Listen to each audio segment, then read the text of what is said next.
Welcome to your daily dose of Theological German, where a sentence a day keeps the dissertation detractors away. This is episode number 13 in our series on Hermeneutics of the Torah, this great book. Today's might not be so exciting for you. It's an incredibly short and easy sentence, but you know what? We've had a couple of doozies the last couple of days, so it's time for something easy to digest. And really, this sentence, it might as well be an English sentence. Look at this. Almost every word in this sentence is a cognate of an English word, and the syntax matches how you would say this sentence in English pretty well. Exactly. Look at this. Dies, this. Hat, has.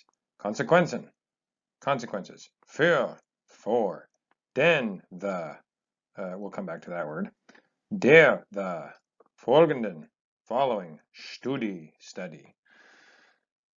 You can basically read it as it is, but you do need a little bit of help with this Aufbau. So let's go ahead and look it up in the dictionary. It's always good to practice using the dictionary. So unsurprisingly, this is a compound word, actually. You should be able to see that. Bau usually, well, it's from the verb bauen, which means to build usually. And auf is a preposition, which is often translated as up. So it's something that is built or set up, a setting up. Look at this, a setting up, construction. But in this context, I think if you understand what the sentence is saying, you're actually going to go down here to the third one and just say the structure.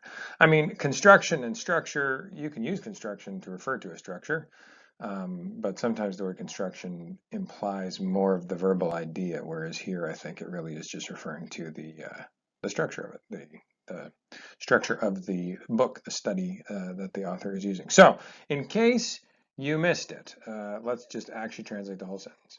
This has consequences for the structure of the following study. How about that?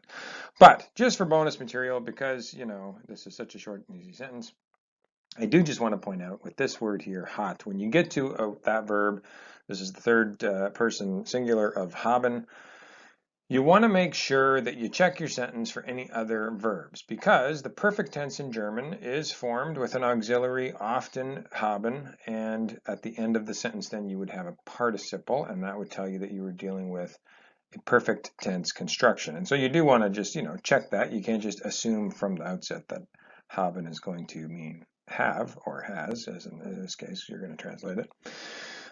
So just watch out for that. But of course, in this sentence, it is really just the only and main verb of the sentence. And so you have a very easy sentence, which is basically almost an English sentence. I feel like this is the one we should start students with to give them hope that perhaps if they are a proficient user of English, that maybe German will not be so hard as they are expecting.